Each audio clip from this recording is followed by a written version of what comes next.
نیکی کی کسی بات کو حقیر نہیں جاننا چاہیے۔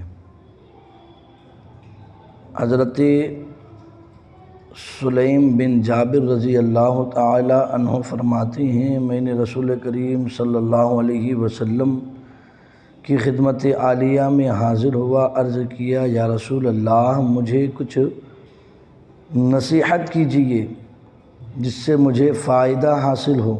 تو آقا نے فرمایا کہ نیکی میں سے کسی بات کو حقیر نہ جاننا، یعنی کوئی بھی نیک کام ہو اسے حقیر نہ سمجھو، اگرچہ اپنے ڈول میں سے یعنی اپنی بالٹی سے کسی پیاسے کے برتن میں پانی ڈالو اور اپنے بھائی کے ساتھ خندہ پیشانی سے ملو، یہ بھی کیا ہے؟ نیکی والا کام ہے۔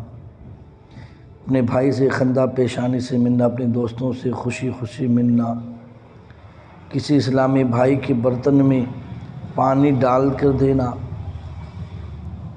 تو میرے آقا نے فرمایا یہ بھی نیک کام ہے، اس سے بھی چھوٹا نہ سمجھو۔ اور جب وہ چلا جائے یعنی تمہارے دوست تمہارے بھائی چلے جائے تو تم اس کی غیبت نہ کرنا، تو یہ کیا ہے؟ نیک کام ہے، نیکی والا کام ہے، اور کسی بھی نیکی والے کام کو چھوٹا نہیں سمجھنا چاہیے۔